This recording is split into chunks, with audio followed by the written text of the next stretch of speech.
So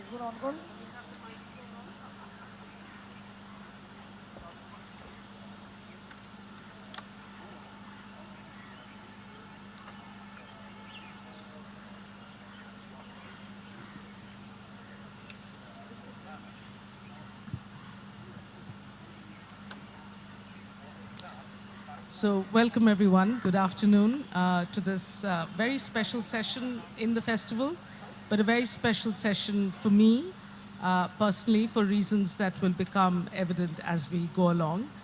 The very modestly titled book that we are discussing at the session is called The Dawn of Everything. Not much of a claim, but it's a book that's taken the world by storm. It's not only a bestseller in English, it's been translated already into 10 languages. It's coming out in another 20. People are reading it all over the world with great enthusiasm. David, you've done a TED Talk, given prestigious lectures, spoken to hundreds of live audiences like today's.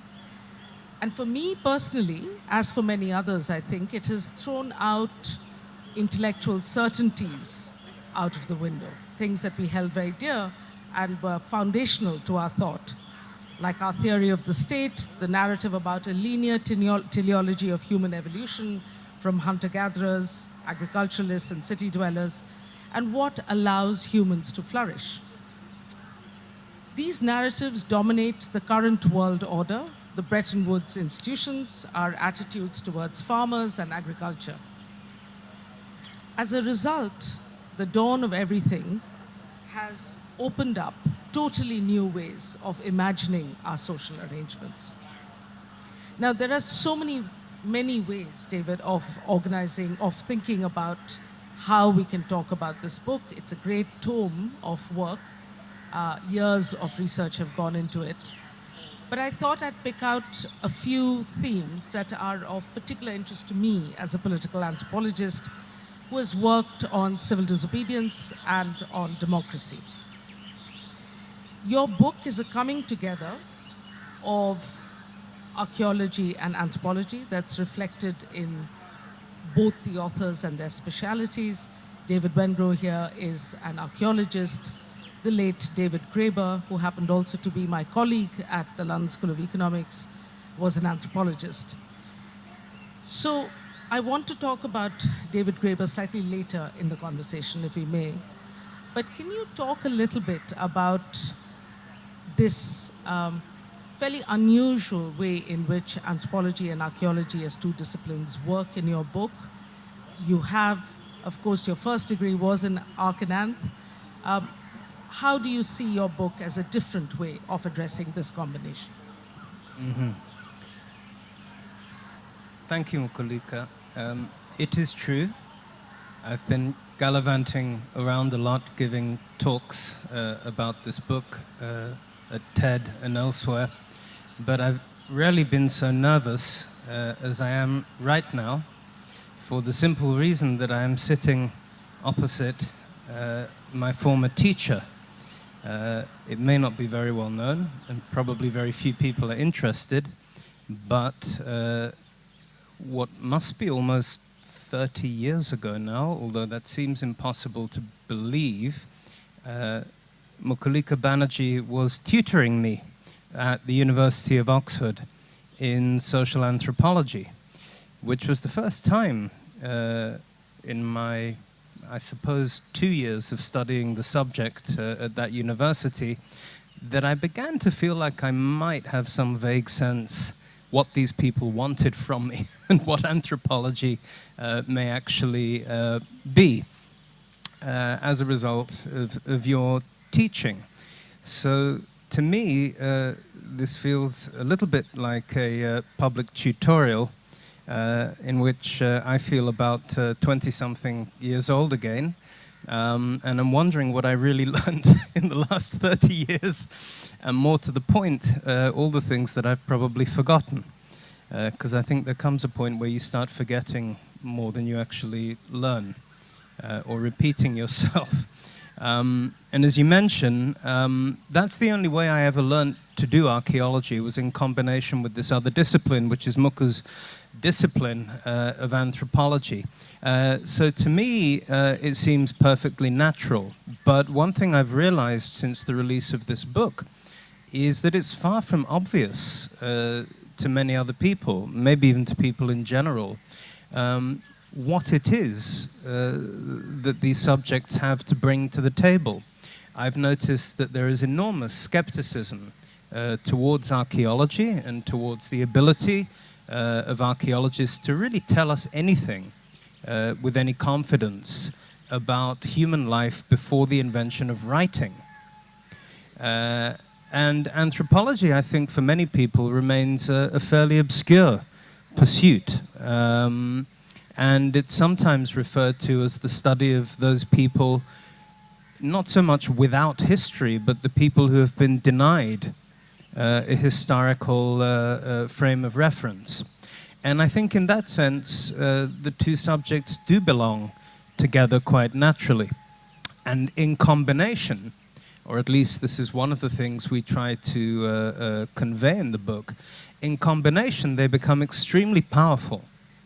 And one sees this only in a local context. So if you take, for example, a world region like Amazonia, which until surprisingly recently, perhaps as recently as the 1980s, could still be portrayed and written about as a sort of pristine refuge of primitive mankind, the kind of thing that Jean-Jacques Rousseau might have summoned up in his imagination. Primitive tribes living as hunter-gatherers in an egalitarian state of nature. Anthropology has done a huge amount to deconstruct those perceptions of native societies in the region of Amazonia. But it's only really in the last 20 or 30 years and we're talking about people who did not use writing, who had highly developed oral cultures of literature, shamanism, religion, and ritual, but who did not leave written records.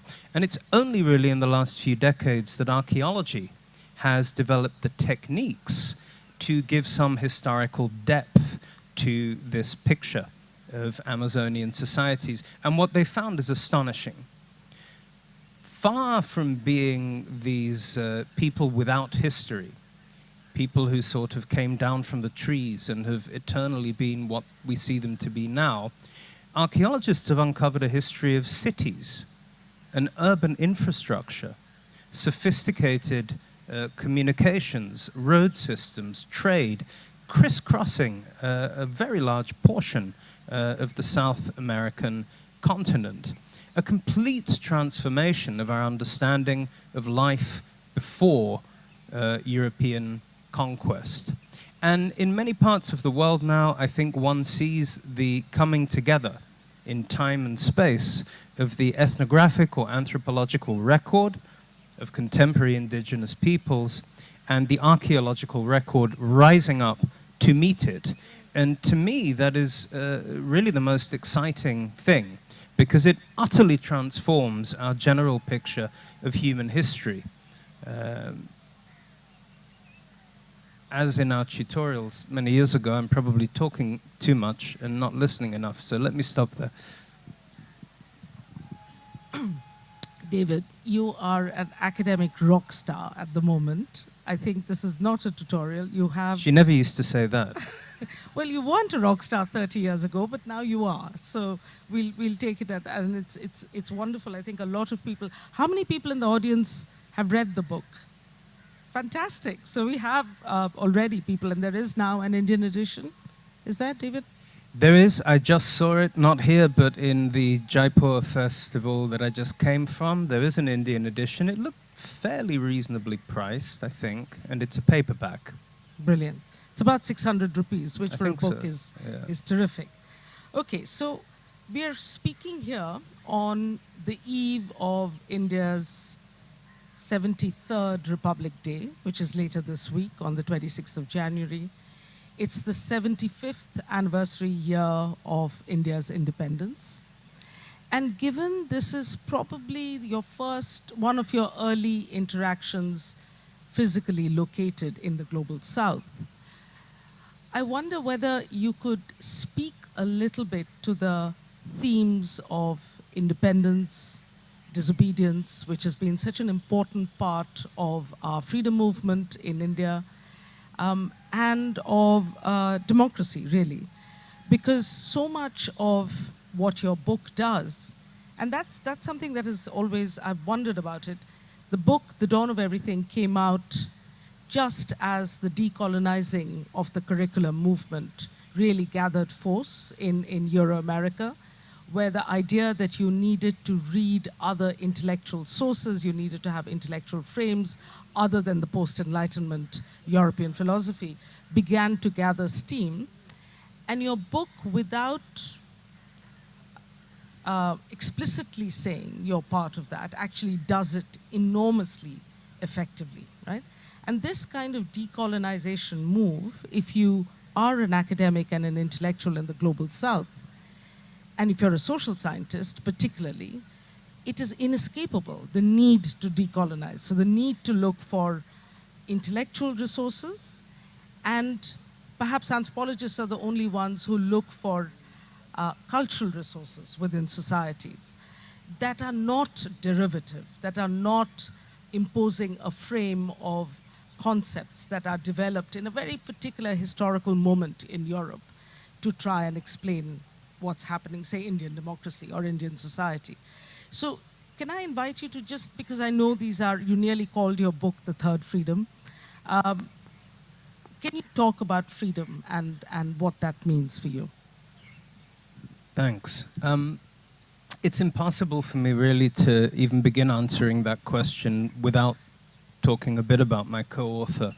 And actually the way you put the question sends me back mentally to an academic symposium I was at 2 or 3 months ago at Brown University in, where is it? Rhode Island? Somewhere, Providence, yeah.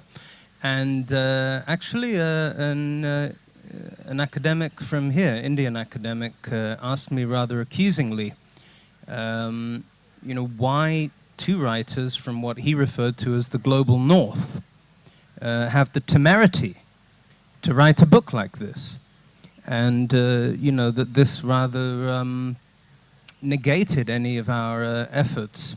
And I didn't say it at the time, but I wished that he had found out a little bit more about my co-author, who was very active in the global justice movement, which, among other things, inherently wedded to notions of progress and to a rather hegemonic, I'm one guy and I'm going to tell you about the whole of human history.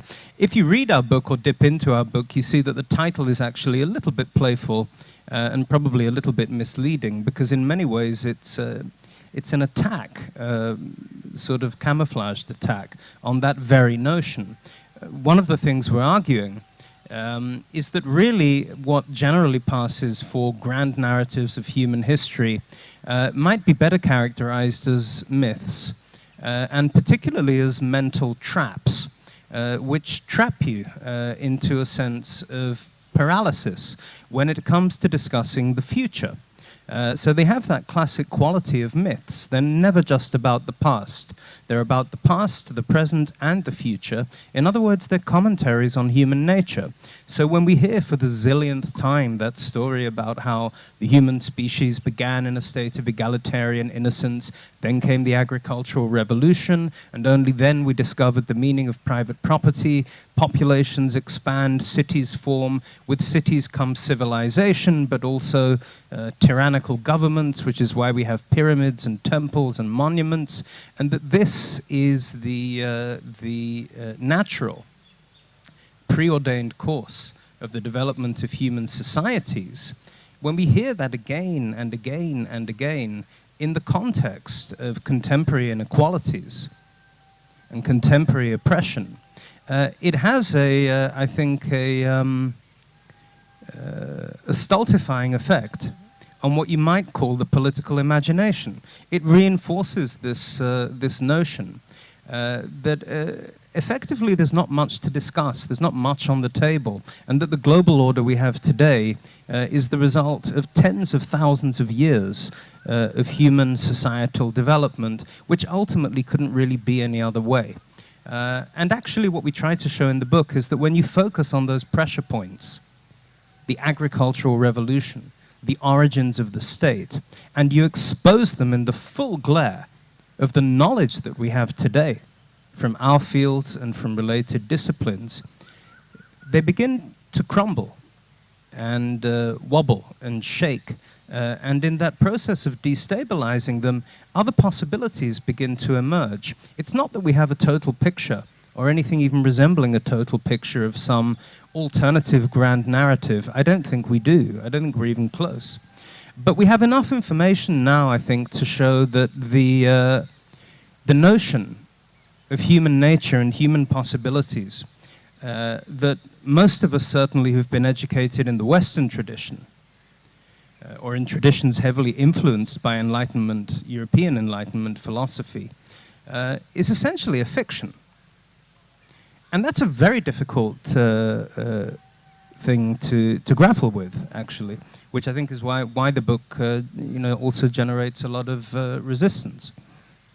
No, it's that, to my mind, it's the most radical move the book makes, and the reason I think why people are reading it everywhere is precisely, and rereading it, as a author just said, a recent reader of the book just said to David, that he's reread it many times, and it has that quality of unearthing evidence that was either not known or not. If people knew it, they didn't know what to do with it because it disrupted the narrative that had been created. And so you've created not necessarily a new narrative, but you've certainly disrupted the old one. And there's a lot more work to be done. So much of the disruption has been possible, like you were saying, because of new evidence, right? So this book perhaps might not have been possible 20 years ago, right? What is the role of technology in this? I'm happy to talk about that, but just to qualify that statement slightly, you'll also find a lot of information, a lot of data in the book that has been around for decades or for centuries. And one of the things that astonished me in the process of writing it, there is, because of the kind of questions that we ask, there is a heavy emphasis on the Americas and on the history of indigenous American contact with European cultures. And that was a very steep learning curve, I think both for me and for my co-author, whose real expertise, his fieldwork was in Madagascar, so very far from anywhere in the Americas. And we were constantly astonished at the richness of sources in the form of oral histories or early colonial accounts, which are simply not used, and some of them are staggering in their implications, but they languish in the national libraries of Europe or in obscure academic journals, and there is a very striking reluctance to engage with them and with what contemporary indigenous scholars have done with them. And I'm much more ready to accept these days, as a result of that research, something that perhaps I would have found a little paranoid 10 or 20 years ago. I can see more clearly now that academia, as we know it, of course, is about the production of knowledge, but it's also about the suppression of certain kinds of knowledge that do not make it through those gates. There is a real gatekeeping that goes on. And it is, I think, sad and ironic, perhaps, that it does take two professors in a metropolitan university in London to say some of the things that are in this book, which have actually been said before and before and before, but nobody was listening so much. Now, depending on one's perspective, if you're feeling ungenerous, you could call that an appropriation. If you're feeling more generous, you could call it solidarity, which is at least how we meant it. Then you asked about technology, right? And you used the word unearthing, which I think is the familiar metaphor for what archaeologists do. We dig ruins out of the ground, we rip objects out of the soil, clean them up, get all the dirt and the filth off them, polish them, and put them in a museum case. And actually, it's something I'm thinking about a lot at the moment because of a new project that I'm working on. In a way, the kind of new techniques which make possible this new history have the reverse logic.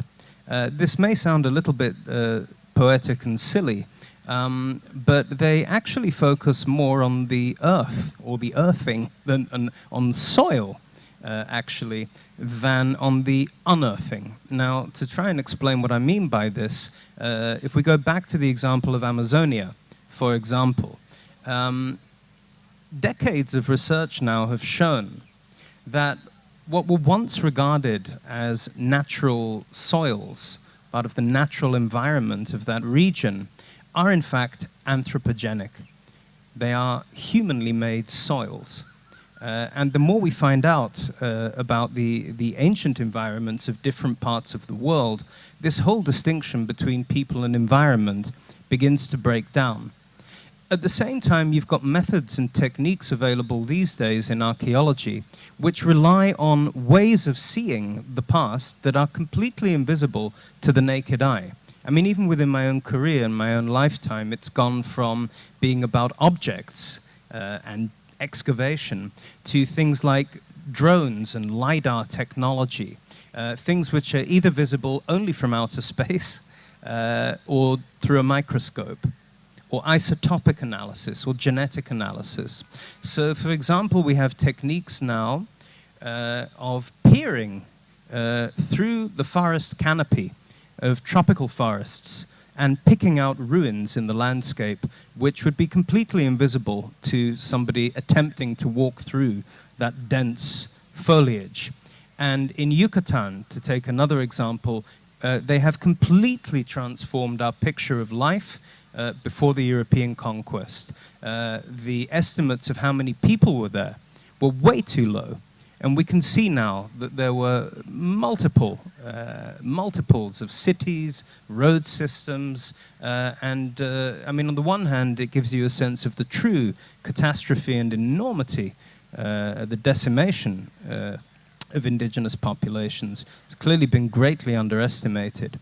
But it also changes our understanding of the climate and Earth history, because it turns out that the regrowth of all these trees over what had been agricultural terraces and urban landscapes was so enormous in its scale that it actually altered the world's climate.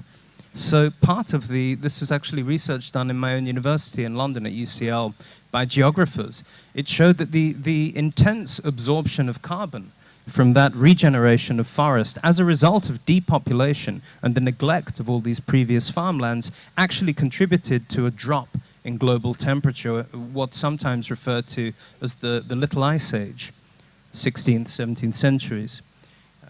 So, you know, it's just one indication of how technology is really quite radically modifying our understanding.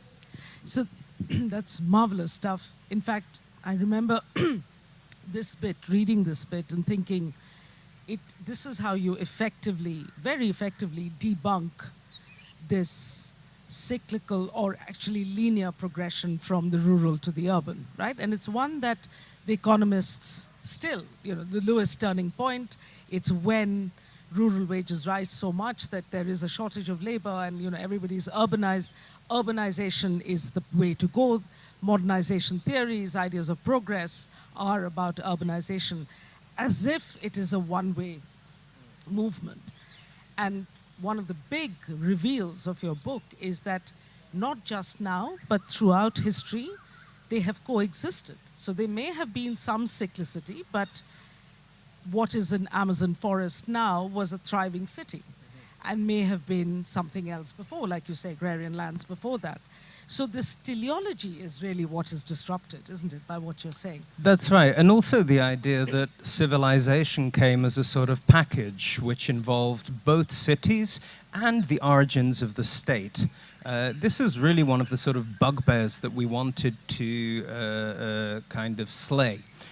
Because there is so much evidence now that actually these things which we always assumed must go together actually don't belong together in any kind of universal pattern. So we have plenty of examples now of cities that do begin in a very hierarchical fashion with some of the ingredients of modern states. So they may have, early primitive versions of bureaucracy. They may have some form of sovereignty or something that resembles our contemporary electoral political systems.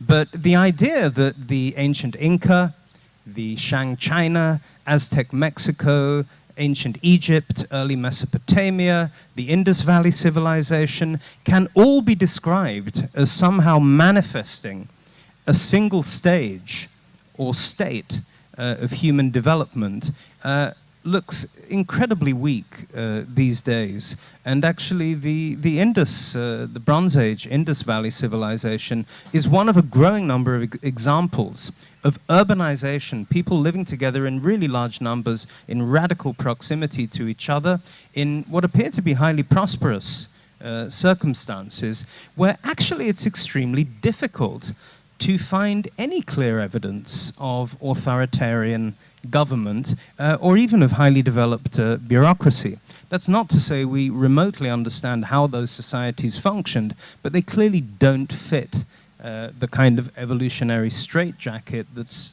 people have tried to force onto them. So David, I think there are half a dozen people in the audience who've read the book more than once. But for those who haven't, my two favorite bits, continuing with your urbanization story, can you talk about social housing, which is, that urbanization does not immediately mean certain kinds of loss of freedoms, that there is some notion of the common good that is protected. And then you must, I think, tell the story of Kantarong. Okay. This is the case study that I think often provokes the most anxiety in detractors of the book. Is an ancient city in the Valley of Mexico called Teotihuacan, which around the year 0 begins to grow to truly enormous dimensions. I mean, even the most conservative estimates of its population would say there were 100,000 people living there by around the year 200 AD. And I've seen estimates that double that figure or even more. And it begins off in a fairly conventional sort of way. If you went there as a tourist today, you would see the pyramids of the sun and the moon, the so-called Avenue of the Dead, the Temple of the Feathered Serpent. In other words, it looks like some kind of extremely unequal hierarchical system. There's evidence of human sacrifice and this kind of thing. And then, after a couple of centuries of that, things change in the most radical way possible. The Temple of the Feathered Serpent is closed down. The wonderful images on its exterior are smashed, burnt, and covered over. And there is no more monumental construction on anything like that scale. So what are the people doing with their labor instead? Turns out they're building houses. Thousands and thousands of really rather sumptuous apartment blocks. And this goes on for centuries. When archaeologists first started excavating these residential compounds, they called them palaces because they're beautiful. You have a central courtyard, maybe 3 or 4 nuclear families occupying different parts of the building. There's subfloor drainage. The walls were beautifully decorated with murals, which hang in art museums around the world today and very collectible. They called them palaces. And then they gradually realized that actually the entire city was planned out on a grid with palaces from one end to the other. In other words, everyone was a king or a queen or whatever. So we're talking about a society, and people get very upset when you use terms like social housing or public housing because it sounds contemporary. Somehow it's not problematic to use the word state, which sounds very contemporary to me. But when you talk about public housing, and I have reflected on why that upsets some historians, I think it's clearly upsetting to people who believe that capitalism is really the only framework within which mass prosperity could exist. And of course, there is an apologetics that goes on there for the obvious failure of capitalism to actually produce mass prosperity. The idea being, you know, once again, that the alternative would be worse. The alternative would be empire. The alternative would be North Korea. The alternative would be dreadful, slavery or something.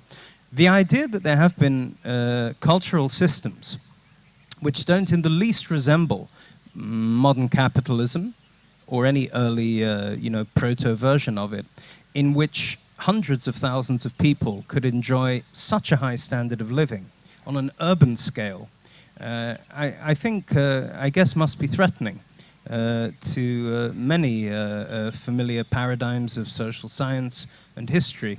So that case study tends to provoke interesting reactions. People will go to extraordinary lengths to try and show that, in fact, Teotihuacan was ruled by a king who happened to leave no trace whatsoever in its very extensive material record. There's an amazing body of art, miniature and monumental, from that city. And out of tens of thousands of depictions, we're not talking about abstract art, we're talking about representations. There is not one single figure of a human being dominating another human being. Isn't that extraordinary? Amazing. Especially when you compare it to some of the neighboring societies where that's about the only thing that they depict. Yeah. I mean, this is, for me, again, thinking about democracy and politics, that is the big thrill of the book, that it opens up our imagination of thinking about different kinds of politics, right? And it might not be contemporary, but it is there in our past. It is possible. It provides a critique of human flourishing achieved only through mass capitalism, there is now evidence that you carefully, I think, argue. Frankly, it surprises me that you've had so much pushback, because it's a thrilling part of the book. But then it shouldn't surprise me. It's very interesting because I think this is something my co-author, he passed away just after we finished writing the book. But I think he would have enjoyed this enormously because it's kind of flushed out something that was rather hidden in the thickets of academia, where, you know, people like to say we've moved on from this colonial paradigm of the past. We don't believe in progress anymore. Nobody really goes around saying, I believe in social evolution. But you push back against some of these axiomatic assumptions about the development of human societies, and it turns out it's still there. And actually, there are people who will defend it to the hilt. And I've rather enjoyed that, especially when it comes from perhaps unexpected quarters, like the anthropologist Arjuna Padirai. Yes.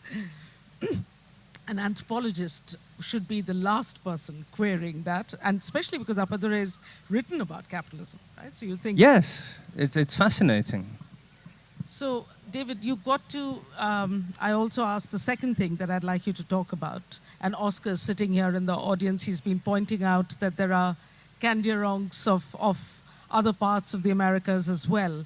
But at least the Kandiarong of your book, right at the start, my students love that figure because he's real, he's concrete, he has utterances that you can quote. Please tell the audience about him. Okay, so this is one of the advantages and disadvantages of talking about the book here, I think, in India. When you talk about this stuff in North America or Europe, you have to often explain to people that non-Europeans can actually be sophisticated thinkers, which is not... We don't have that problem here, I don't which think. is not something... So in a way, it kind of takes the wind out of the sails of this particular argument, because you don't have to point out what is blindingly obvious to most of the people on the planet, which is that there have been brilliant intellectuals in other traditions, and not just literate traditions. So the figure that Muku refers to, Kandiaronk, was a member of a nation, the Huron-Wendat nation, which still very much exists. My wife Eva and I were there not too long ago at their modern administrative center, which is on the outskirts of Quebec City. And the Huron-Wendat nation in the 17th century was really in the eye of the storm, surrounded both by hostile neighbors, including the Haudenosaunee Confederation, and by British, French, Dutch, and other colonists, traders, Jesuit missionaries. Kandiaronk was a soldier, a diplomat, multilingual, and instrumental in the political goings-on at the time. If you go on Wikipedia, you can see his mark, his signature, on the Great Peace of Montreal, signed in 1701. After which he passed away, actually, just after the signing of that agreement. So this is somebody who moved between worlds. And one of the worlds in which he moved was that of the then French colonial government, based close to what is now Montreal, where he was famous as an intellectual, as a debater. We know that the then governor, a man by the name of Frontenac, would invite Kandiaronk to his table at dinner time and debate him for the entertainment of his officers, just for the sheer amusement of it. This was observed and recorded. Now, among that extended group was a French nobleman with a very long name, but who went around calling himself the Baron Lahontan. And it is through the intermediary of Lahontan that something of those conversations found its way not only into European consciousness, but right to the heart of European intellectual life at the very dawn of what has come to be known as the Age of Enlightenment. And it is one of many encounters in which Europeans were confronted with alien societies which, according to many of the values of the Enlightenment, which we now regard as our most important values, freedom, democracy, justice, women's rights, these Native American societies were way ahead of Europe at that stage. And in many ways, one could see those conversations between Kandiaronk and his European interlocutors as an enlightenment before the Enlightenment, a sort of proto-Enlightenment salons. Lahontan's books about all this became hugely influential bestsellers in Europe. They were widely imitated by writers like Voltaire, Diderot. They became the basis of theatrical stage plays that ran for decades. And of course, they are not verbatim reproductions of the conversations that took place. And they're very easily discredited by those who would say that Kandiaronk, as he appears in Lahontan's editions, is in fact nothing other than Lahontan himself, using the noble savage as a kind of sock puppet to express his own dissatisfactions with European civilization. Among the many things that this ignores is the simple fact that we're not talking about Daniel Defoe or Jonathan Swift. We're talking about Lahontan, who went to the colonies at the age of 17, spent a decade of his life there, learnt 2 native languages, and was deeply embroiled in the goings-on of the time. Now, that's not to say, of course, that he didn't exaggerate or indeed fabricate, but whatever he wrote comes out of that milieu. It comes out of that contact zone. And it has a history to it, which is more than, we're not just talking about literary tropes. And some of it's very funny. So it takes the form of dialogues where Lahontan is one half, and Kandiaronk, who's given the name Adario, is the other. And much of it is very, very humorous. There's a bit where Lahontan will advocate for European civilization, European religion. He tries to make the case for things like monarchy and Christianity and the use of money. So, for example, he's talking about Christianity and explaining that, there is only one God who sent his only son down to earth to demonstrate his enormous power.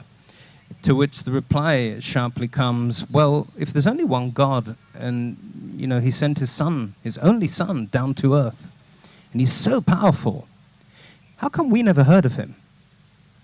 Why did it take you guys, with your strange, fractious religion and all your peculiar little rival factions, to come over here and tell us about this almighty, so it's very humorous, and this is something that comes through the early Jesuit literature. Europeans were often astonished at how these individuals who'd never read Plato or Varro or Quintilian could be so eloquent. But of course, this is perfectly obvious to anyone who's spent time with people whose culture is not predominantly dominated by writing and literacy, is that you have highly developed oral cultures and cultures of persuasion and recitation, which is what they were coming up against. Thank you, David. It's very nice. I can't tire of that story, so that's good that you told us about it. And I hope it's whetted everybody's appetite to rush out, buy the book, and get David to sign it after this session. David Graeber was a colleague of mine at LSE, so I knew him well. He was a friend of David Wengrow's here, and of course the co-author of this book. And at a literature festival, you're hearing so many different things, and last night we heard Javed Akhtar talk about his writing partnership with Salim Saab, this Salim Javed of Shole's Dialogues, most famously, and others. And you were there, we were listening to it together. And what he said about collaboration, about being we were each other's first audience, he said, for any ideas. Every word that was produced and presented to the public, it was indistinguishable whether it was mine or his. And while he was describing this partnership, I thought so much of you and David Graeber. I know it's painful because it's still very recent, but do you want to talk a little bit about that process? Yeah, briefly. That's right. I always emphasize that the book is the outcome of a friendship, which may not sound like much, but as I think you or anyone working in the university system knows at the moment, it's actually very difficult to produce friendships. The way that the university has been corporatized and the way that tasks are divided up and the way that so-called academic seniority is achieved makes it a very atomized and competitive environment. So it was really an extraordinary piece of good luck and a privilege to find somebody who, A, didn't particularly care about all of that stuff, was really driven by ideas, but also saw those ideas, even about very remote places or periods of history, as having an immediate relevance to the current situation. And for me, that was hugely motivating and exciting. And it makes all these fragments of knowledge that we communicate come alive in a way that I guess I'd always longed for. And I cannot exaggerate what a loss it is, not just to our subjects, but I think to the wider discourse, that David isn't with us anymore. Fortunately, he worked very hard, although he despised the concept of work. He worked in a spirit of fun and in a way which was incredibly productive. So he leaves us a rich archive, and it's certainly the highlight of my professional life to be part of that. A great privilege. Thank you. I think we're running late, but we can't end the session without taking questions. So I'll start. Is there a microphone? Yeah. So let's start with Rudra in the third row.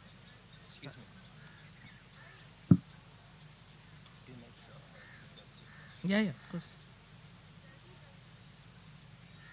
While we're waiting for the microphone, can I just say David's mentioned his wife, Ava. There are lots of, I just want to use this moment. I'm leaving the festival straight after this session.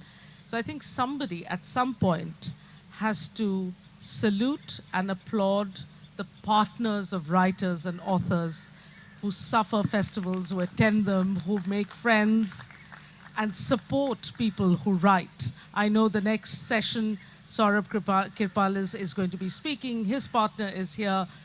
There are lots of partners around. So Ava, take a bow. All partners in the audience do the same. Thank you. Okay, so now for our first question. No, the microphone's coming. So, fascinating book, and my only question is, what is the headline? Is it that it's very difficult to draw insights, and there's a lot of noise? So, don't take, pithy, quick, strategies or judgments. But if so, what is the insight of the book? Well, we used to have fun coming up with headlines of various sorts. I think the first one we used when we put out our first kind of popular essay outlining the argument of the book was something along the lines of history, or maybe it was prehistory. Everything you know is wrong. Everything you know is wrong. We had another one which ended up on posters all over the London Tube, which is a thrill for me as an indigenous Londoner, which went something like, "It is time to change the course of human history, starting with the past." We probably have a few more if you really want them, but I guess those were our best efforts at condensing everything down to a sentence. Thank you. Please. Socialism has failed to produce mass prosperity. Socialism. Communism has also failed to produce mass prosperity. And now it seems like capitalism has also failed to produce mass prosperity, although it says that at one point it will. In fact, it has produced huge disparities in the economic status of people. What do you think, can you share your thoughts on what can be done to produce mass prosperity? Yeah, I think you put it very well, and it's one of the, I guess, the more understated messages of the book is that our collective thinking about the question you raise has been parochialized. It's been, limited to a very truncated part of human history. Essentially, if you're thinking forward, what might produce not just more prosperity, but more justice, a more equal world of some sort, and talking about what that means, the frame of reference, largely among progressive thinkers, has been confined to, maybe the last 200 or 300 years, and the great social revolutions of that time, and their imitations around the world. And what we're arguing, I guess, in the book, is that we don't have to confine ourselves to that very short sample of human history. With the knowledge that we have now, there is a far longer, far wider, far richer archive or reservoir of human experience from which we can draw material for those debates. Much like Oscar was saying before I had to leave your session previously, the past, can become a yardstick, as I think he put it, for seeing what is lacking in the here and now. And I suspect that, the answer to your question will not lie in new utopias. It's a point that my co-author often made, that if you look at the most creative and the most imaginative movements, political movements around the world, yes, on the one hand, they're clearly revolutionary, but more often than not, they're also very clearly rooted in a deeply traditional past, and in particular landscapes, and in particular local experiences, and in recovering some of those.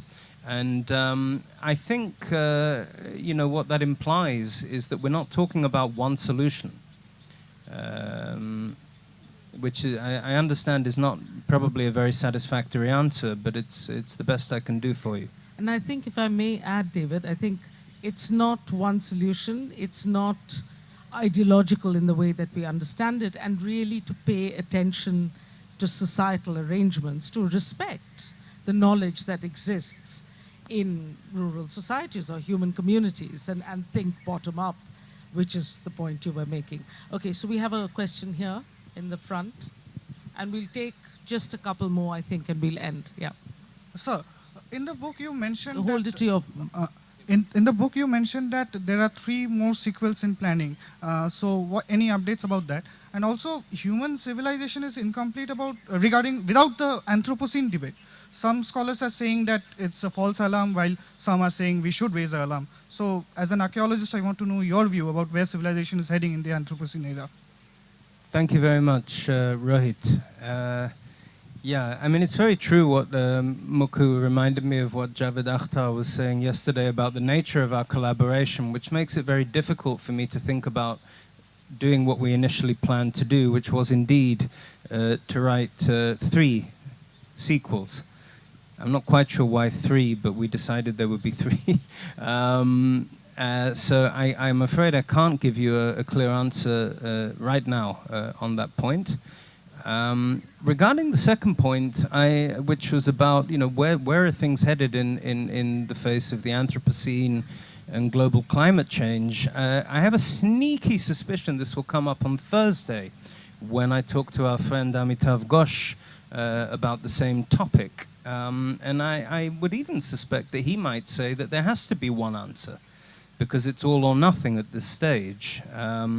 And I think that's something I need to think about in advance of his arrival. Apparently he's on his way from Goa. So thank you for the reminder. And by Thursday, I will have more to say on the matter. Thank you. I'm sorry. We'll have one last question from you. Can I, before you ask your question, are there any women waiting to ask a question? No? Okay. That's fine. Okay, I just want to tell, I'm Sujay Bhattacharya. I just want to tell these important, crucial nuggets of information that your book and similar researches throw up. We actually need to essentially translate them to students who are not archaeology, even engineering, medical, otherly. Only then they would understand that there are stories behind stories, and that would confer a sense of sensibility that is hugely lacking now. Globally, the issue is a lack of sensibility among the educated. The biggest issue today is a lack of sensibility among the so-called educated, middle class. So they need to get these information, because what we are doing in every country, the person, I'm a doctor, I'm a professor in medical college, so what we are doing is we are only reading medical. And this is a holistic view. We need a holistic view, and at one point of time, probably in IITs and all, they had courses where somebody opting for engineering also had to study some related fields. What can we do to bring this back? In that lies the solution. Otherwise, sensibility would not come. I feel that way. Yeah, no, I think you make a really good point. I'm sorry, sir. There's a lady in front of you.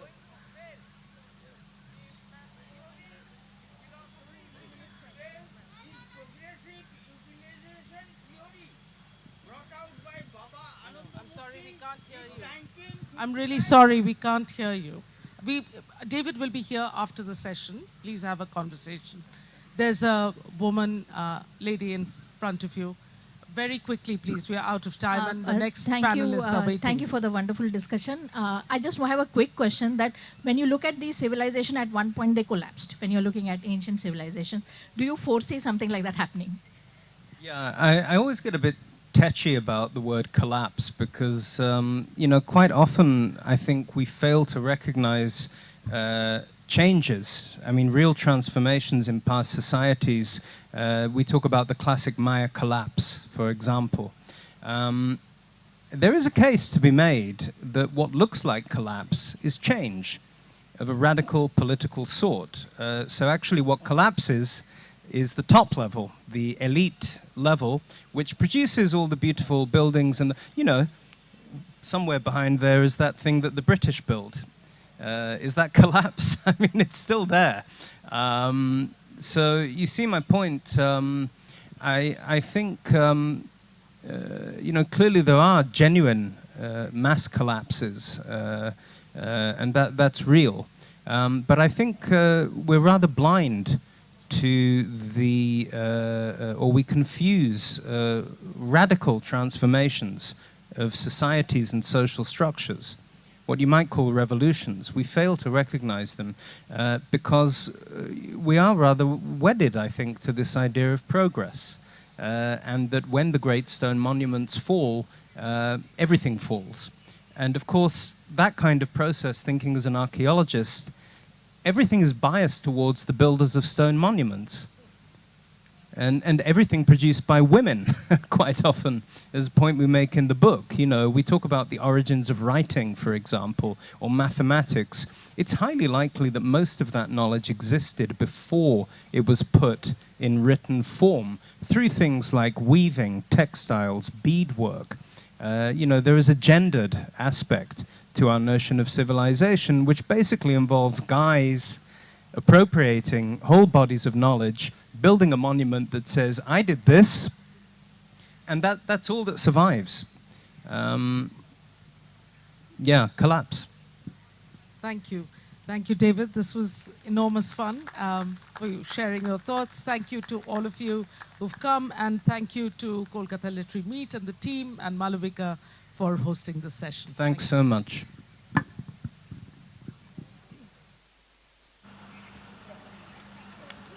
May we please have a round of applause for our guests for such an insightful session. Ladies and gentlemen, we are running